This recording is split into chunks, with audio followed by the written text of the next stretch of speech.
And we're back. I want you to do editing. I don't know how to edit. There we go. See, we're going to have to edit this whole part out. So I'm supposed to talk about my comedy now? Yeah. Okay. Genre, comedy. Why did you have to write comedy? Write comedy? Did you write it? Well, you have to write your routines. Okay. What got you into comedy then? Funny things. I don't know. I like Andy Kaufman. Do you know who Andy Kaufman is? Of course you don't, but it's okay. Well, I guess they said my father was funny.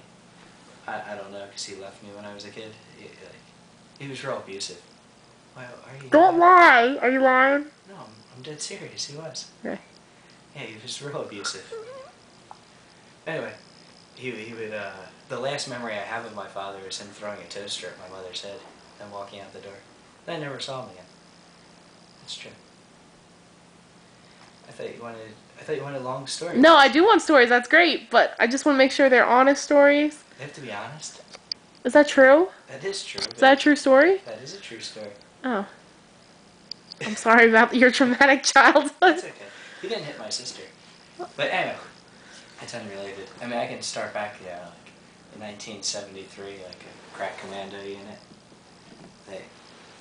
That's the beginning of the A-team. See, you should have picked up on that. Anyway. Well, so everybody says he was funny. I didn't really see that side of him. I mean, I guess I did until I was little and then he left. But anyway, so I've always found like odd humor funny, such as I can laugh about my father beating me, or I could go into like a women's shelter with a frying pan. It scares them. That's funny. I like that one edge kind of humor, and that's always what I've related to. I like the racial humor. Because I grew up watching Good Times, Sanford and Son.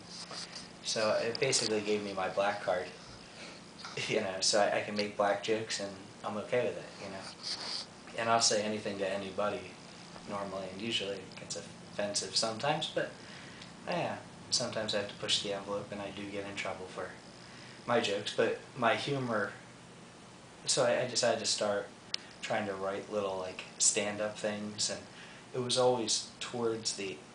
See, if you don't know who Andy Kaufman is, it's like that odd humor that's not really humor, but it is humor. I don't have to speed it up. This is how I speak. Not speed. This is explaining. Explain more details about who's Andy Kaufman. Who's Andy Kaufman? Okay, there you go.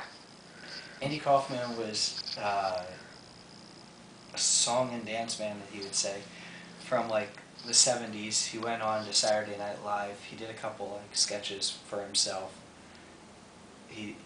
They were off the wall. They were odd. They weren't anything you've ever seen before. And to me, they were funny. Other people can't stand his stuff. It's not funny. It doesn't make any sense. So they hated him. Eventually, he kept trying to be that bad guy, and he eventually found wrestling bad guys is funny. He was a skinny, real skinny guy. Jim Carrey played him in the movie. Real skinny. But he decided, who's he going to wrestle and win? So he decided he'd wrestle women. And he could beat women. And so he became that bad guy. And eventually, he had a separate personality known as Tony Clifton. And Tony Clifton was evil. And Andy was good. And he went on and did Taxi, the sitcom, even though he didn't want to do it, but it gave him money and got him publicity and stuff. And eventually he died of cancer. But most people didn't believe he had cancer when he was telling everybody he had cancer, because he had always pulled so many pranks and so many things like that. And so I found his kind of stuff funny. So I started to try to write a routine kind of like his, where it wasn't so much on the up and up. It wasn't really me.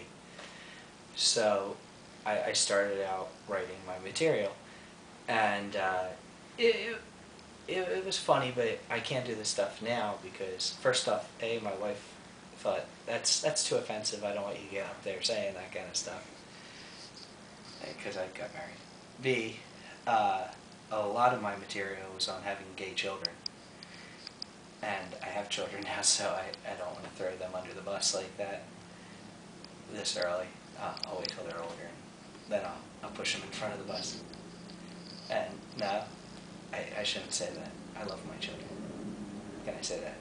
And so, anyway, so I went to an open mic night the first time I did it, and I did a material almost identical to Andy Kaufman's. It wasn't that funny, actually, but it wasn't bad, and a couple friends came, and yeah, and so I did it, and everybody kind of liked it, but I thought it was okay.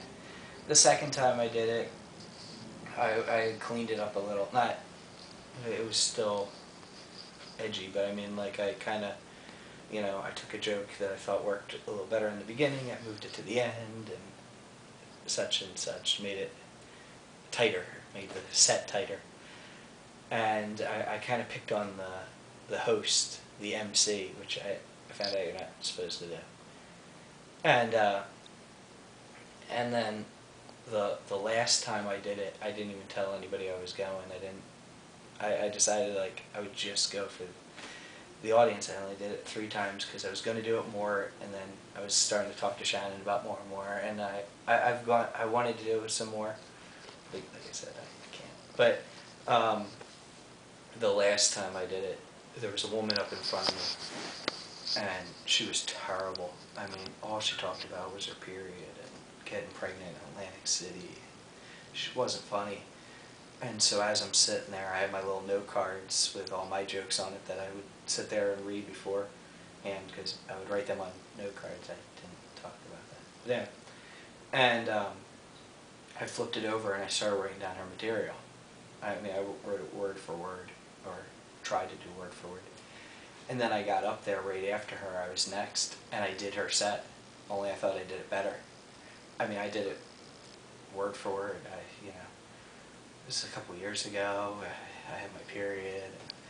I'm in the bathroom. I can't get the tampon to come out of the thing. I'm going on and on about this. I find it real funny. I didn't get one laugh at all, and I walk off, and all the other comedians that were all waiting in their line, ready, just calling me names and just angry at me, and I thought it went really well. I thought it was funny. Finally, somebody did her routine right. So, but I haven't done it again. I've talked to a couple other stand-ups around, that do I don't know. Do you know any stand-ups? Gino Bashante, or he's a friend of mine, and Bob Levy, and they have their comedy clubs and stuff like that. So occasionally I talk to them, and are we running out of time? No. And Yeah, he wish. yeah, I know. I'm dying here. And I occasionally talk to them, or I was talking to Gino about maybe sending some jokes or something that way, or whatever. Maybe I'll go about that, because I got some good stuff, but I don't know. Examples? I don't know. Well, I want to do a routine right now, and the routine I've basically been working on is about sex and music, and how you have to have, you try different things. Well, I mean, first off, you want to try different, maybe different,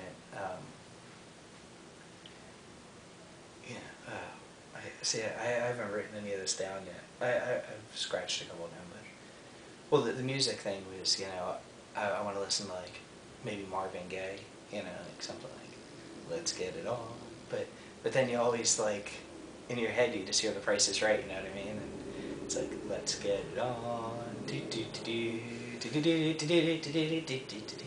and that would just bother me. I couldn't do that. And then you couldn't have Barry White, because when I think about this big black guy in the corner, yeah, let's do it, baby, yeah, and, I know what they say about black guys, so that would just make me feel inept, sitting there, sorry about that, hey, and it's yeah, baby, yeah, I can do that. So I've been working on that kind of stuff, and if you do find this funny, so you can't put this stuff online because that's not copyrighted yet, that material, and I need it copyrighted if it's going to go online. So edit that part out.